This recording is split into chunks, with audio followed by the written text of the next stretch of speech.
Hi everyone, my name is Junon. I have a health science background and I'm the author of the book Truth and Empathy, How to Find Your Soulmate.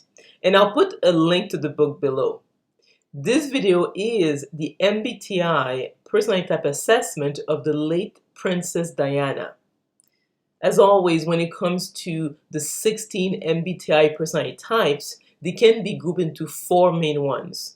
The first one are sensor judgers, the second sensor perceivers, the third intuitive thinkers, and the last one intuitive feelers. To me, Princess Diana was a sensor perceiver, and I will explain why. As always, I have some notes here so I don't miss anything. Princess Diana was born Diana Frances Spencer on July 1st, 1961. Her parents divorced when she was only 7 years old, and her father remarried, and she didn't get along well with her stepmother, so it was a difficult childhood.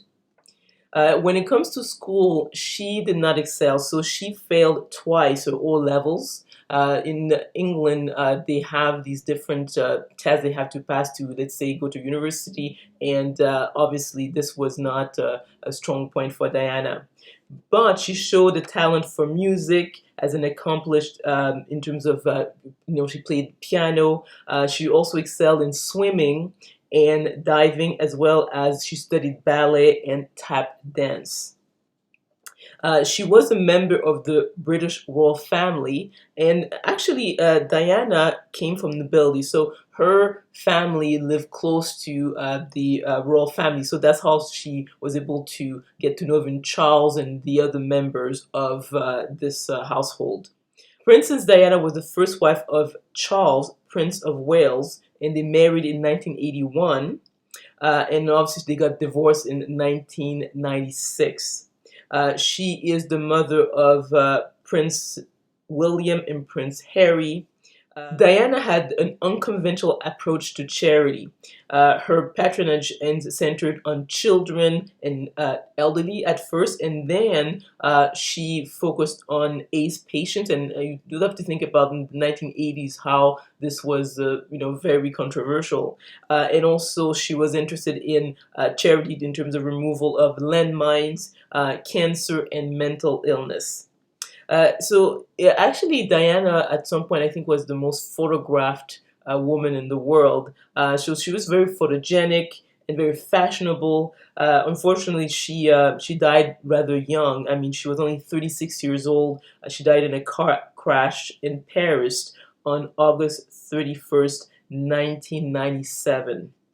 Diana's story is typical of sensor perceivers in terms of sensor perceivers usually don't excel as well as the other personality types because school it tends to be rigid, tends to be in terms of having schedules, and basically we want people to blend in, so we want people to act the same way. And as a sensor perceiver, the theme of their life is movement and freedom, which is very different from, let's say, if someone is a sensor judger, which has to do with duty and tradition. So Diana is not surprising that she struggled in school, and also in the fact that she's a feminine energy. So in school we tend to put more emphasis on a subject that has to do with math and science, and we put them on a higher sort of level than if, let's say, someone said they studied literature or art. Somehow we always equate going to school with being able to have a well-paid job, and usually jobs that are leaning more on the masculine side or the logic type tend to pay more or more stable. So that is something that we can see when it comes to Diana. The other aspect is that she is a feminine energy, so she comes across as more empathetic, more warmer, and the public was drawn to that. And obviously she was an attractive woman. She had a sense of fashion. She knew how to sort of draw people to her. So let's say if you were to see even footage of how she was interact with the public with her husband, her former husband, obviously they got divorced, Prince Charles, people usually would want to spend more time with Diana than Prince Charles. And that is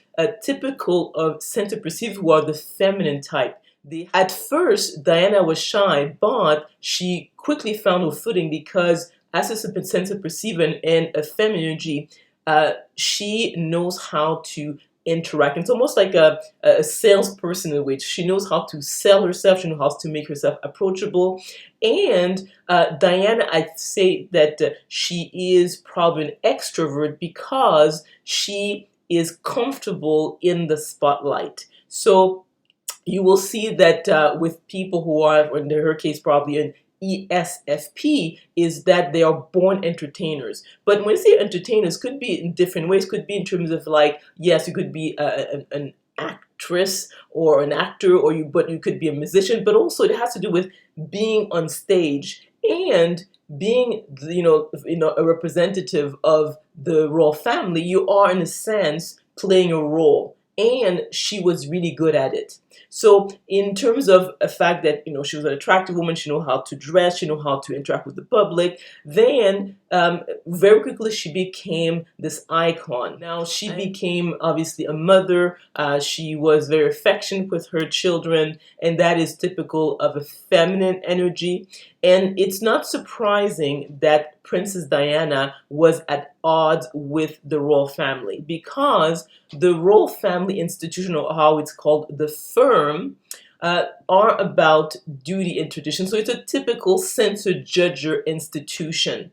And her being a censor perceiver, or in terms of, as I already mentioned, that the theme of her life would be freedom of movement, it's literally the opposite of the royal family. So these are things that I find that is kind of fascinating, is that it's predictable how this usually plays out. So the fact that she ended up getting a divorce from Prince Charles is not surprising, because he also doesn't fit with her, in a sense that if you look at them together, he's more of a masculine energy, he seems more like an introvert, and she is a feminine energy who likes to interact with the public. She comes alive when you actually put her on stage, in terms of the world stage. And she's the type of person who's not, as I probably mentioned, is that she's not very academic. And I think that someone like Prince Charles wanted someone who was more maybe intellectually stimulating or more interested in these topics. So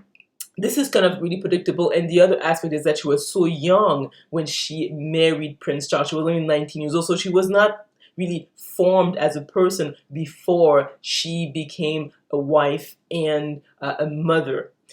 So based on all this information, I would say that ESFP seems to be the right personality type for Diana, in terms of her being a sensor perceiver, in terms of being an entertainer in a way, being very feminine, very fashionable.